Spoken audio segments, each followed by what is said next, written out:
ஆங்கிலேய ஆட்சியில் பல நூற்றாண்டுகளாக அடிமைப்பட்டு கிடந்த நிலையில் விடுதலை பெற்று இந்தியா ஜனநாயக நாடாகவும் பாகிஸ்தான் இஸ்லாமிய குடியரசாகவும் புதிதாக தங்கள் சுதந்திர பயணத்தை தொடங்கி 77 ஆண்டுகள் ஆகிறது. இத்தனை ஆண்டுகளில் 21 மாத கால அவசர நிலையை தவிர இந்தியா தடையற்ற ஜனநாயகத்தை கொண்ட நாடாக திகழ்ந்து வருகிறது. அதே வேளையில் இதுவரை பாகிஸ்தானில் 23 பிரதமர்கள் பதவி வகித்திருக்கிறார்கள். ஆனால் யாராலும் முழு பதவிக்காலத்தை முடிக்க முடியவில்லை. பாகிஸ்தானில் அதன் இராணுவ மற்றும் மக்களால் தேர்ந்தெடுக்கப்பட்ட தலைவர்களுக்கு இடையே அதிகாரத்திற்கான முடிவில்லாத சண்டையைத்தான் இன்றும் காண முடிகிறது.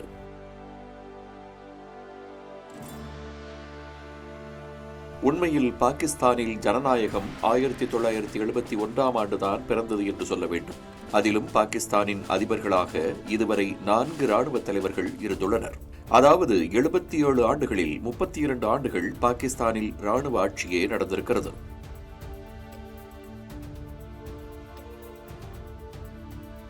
இந்தியாவில் ஜனநாயகம் மிகவும் வலுவாக உள்ளது என்பதை பல சர்வதேச புள்ளி விவரங்கள் பலமுறை தெளிவுபடுத்தியிருக்கின்றன. அதே புள்ளி விவரங்கள் பாகிஸ்தானில் மக்களால் தேர்ந்தெடுக்கப்பட்டு ஒருவர் பிரதமராவது அவ்வளவு எளிதல்ல என்றும் சுட்டிக்காட்டுகின்றன. 1947ஆம் ஆண்டு மதத்தின் அடிப்படையில் நாட்டை அவசரமாக பிரித்து கொடுத்துவிட்டு ஆங்கிலேயர்கள் இந்தியாவை விட்டு வெளியேறிய போது இந்தியாவின் எழுத்தறிவு சதவிகிதம் வெறும் 12% தான். மேலும் இந்தியர்களின் சராசரி ஆயுட்காலம் வெறும் 30 ஆண்டுகள் தான்.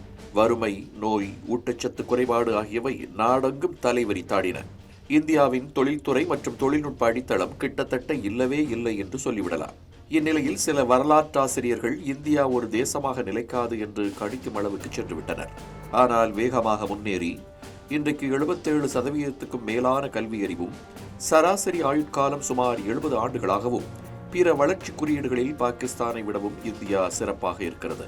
மேலும் இந்தியா ஒரு துடிப்பான மற்றும் நவீன தொழில்நுட்ப மற்றும் தொழில்துறை தளத்தை உருவாக்கியுள்ளதோடு வளர்ந்த நாடுகளுக்கே வழிகாட்டும் நிலையில் குறிப்பிடத்தக்க சர்வதேச சக்தியாக இந்தியா தனக்கென ஒரு தனி இடத்தை ஏற்படுத்தியிருக்கிறது. சுதந்திரமடைந்த போது இந்தியாவின் மொத்த உள்நாட்டு உற்பத்தியானது உலகின் மொத்த உள்நாட்டு உற்பத்தியில் வெறும் 3% மட்டுமே. இந்த நிலை படிப்படியாக மாறி இப்போது உலகின் 3வது பெரிய பொருளாதார நாடாக இந்தியா விஸ்வரூபம் எடுத்திருக்கிறது. உயர்திறன் கொண்ட தொழில்துறைகளில் இந்தியா குறிப்பிடத்தக்க வளர்ச்சியை கண்டிருக்கிறது. இதனாலேயே கடந்த 10 ஆண்டுகளில் மட்டும் பல கோடி இந்தியர்கள் வறுமையிலிருந்து மீட்கப்பட்டுள்ளனர். கீழ்த்தட்டு மக்களில் பெரும்பாலானோர் நடுத்தர வர்க்கமாக மாறியுள்ளனர். கணினி துறையில், மென்பொருள் மற்றும் மருத்துவ துறையில் தடுப்பூசிகள் போன்றவற்றின் முக்கிய ஏற்றுமதியாளராக இந்தியா முன்னேறியிருக்கிறது. பிரிவினையின் போது இந்திய அரசு கருவூல நிதி சரிபாதியாக பங்கு வைக்கப்பட்டாலும் எந்த ஒரு பாகிஸ்தானியரும் இன்று வளங்கள் பிரிக்கப்பட்ட விதத்தில் நியாயமில்லை என்று கூறுவார்கள். இரு நாடுகளும் தங்கள் சுதந்திரத்தின் 25வது ஆண்டு விழாவை கொண்டாடிய போது தனிநபர் வருமானமாக இருந்தாலும், தங்க இருப்பாக இருந்தாலும், அந்நிய செலாவணி கையிருப்பாக இருந்தாலும், வெளிநாட்டு நிதியாக இருந்தாலும் சரி, இந்தியாவின் வளர்ச்சி பாகிஸ்தானை விட பல மடங்கு கூடி இருந்தது. 80களின் பிற்பகுதியில்தான் இந்தியா கொஞ்சம் தளர்ந்ததாக தெரிந்தாலும் மீண்டும் வளர்ச்சி பாதையில் நடக்க தொடங்கியது.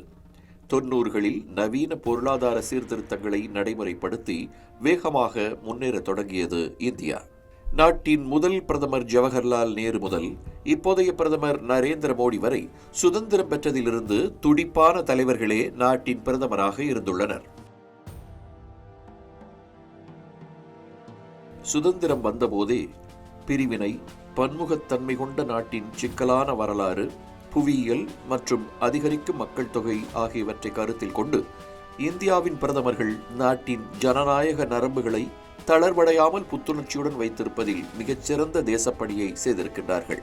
பாகிஸ்தானில், இலங்கையில் மட்டுமில்லாமல் பிற அண்டை நாடுகளிலும் வறுமை, வேலைவாய்ப்பின்மை காரணமாக அரசியல் குழப்பங்கள், உள்நாட்டு கலகங்கள் ஏற்பட்டுள்ளன. இன்னும் அந்நாடுகள் ஸ்திரத்தன்மை இல்லாமல் தள்ளாடுவதை பார்க்க முடிகிறது.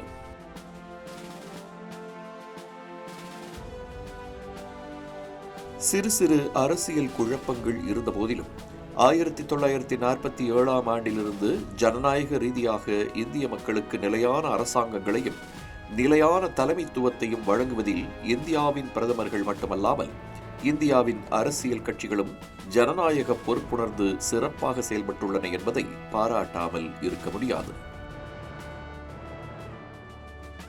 வாய்மையே வெல்லும் என்று சனாதன தர்மத்தின் அடிப்படையில் இந்தியாவின் அரசியலமைப்பு சட்டம் மிக தெளிவாக அமைக்கப்பட்டிருக்கிறது. அதனாலேயே சுதந்திரம் பெற்றதிலிருந்து சுதந்திரமான தேர்தல்களை நடத்துவதும் மற்றும் அமைதியான முறையில் ஆட்சி அதிகார மாற்றங்களை மேற்கொள்வதும் இயல்பாக இந்தியாவில் நடந்துள்ளன. மேலும் நீதித்துறை சுதந்திரமாகவும் ஊடகத்துறை மக்களின் குரலாகவும் இந்தியாவில் செயல்பட்டு வருகிறது. இதன் காரணமாகவே சர்வாதிகார அடிப்படையில் அரசு நடத்தும் அண்டை நாடான சீனாவுக்கு எதிராக ஒரு ஜனநாயக தன்மையோடு இந்தியா வலிமையான நாடாக உருவெடுத்திருக்கிறது. அமிர்த காலம் என்று அறிவித்து 100வது சுதந்திர தினத்தில் இந்தியாவை வளர்ந்த நாடாக மாற்றுவோம் என்று பாரத பிரதமர் மோடி இலக்கு நிர்ணயித்து பணியாற்றி வருகிறார். மாறாக சர்வதேச நாணய நிதியத்திடம் நிதி பெறுவது எப்படி, அல்லது சீனா மற்றும் வளைகுடா நாடுகளிடம் எவ்வாறு கடன் பெறுவது என்பது பற்றி பாகிஸ்தானில் விவாதம் நடந்து கொண்டிருக்கிறது. இதிலிருந்தே இரு நாடுகளும் ஒரே நாளில் விடுதலை பெற்றாலும் இப்போது எந்த நிலையில் உள்ளன என்பது தெளிவாக தெரிய வரும். இந்திய பிரிவினையால் 15 மில்லியன் மக்கள் இடம்பெயர்ந்தனர். மேலும் கொடிய வகுப்புவாத வன்முறையில் 1 மில்லியனுக்கும் அதிகமானோர் கொல்லப்பட்டனர். மதத்தின் பெயராலான வன்முறை பிரிவினை ஏற்படுத்தி இந்தியாவின் வரலாற்றை மாற்றி எழுதி வைத்தார்கள் ஆங்கிலேயர்கள். வலிமையான மற்றும் தன்னம்பிக்கை கொண்டவர்கள் விதியை மாற்றி அமைத்து வெற்றி அடைவார்கள் என்ற ராமாயணத்தில் இருந்து பெற்ற உத்வேகத்தால் இந்தியா தொடர்ந்து எல்லா துறைகளிலும் வெற்றி பெற்று சாதனை படைத்து முன்னேறி கொண்டிருக்கிறது. பன்முக கலாச்சார தன்மையோடும் ஜனநாயக கோட்பாடுகளோடும் இந்தியா முன்னேறுவது ஒவ்வொரு இந்தியருக்கும் சுதந்திர திருநாளில் பெருமிதம் என்றே சொல்லலாம்.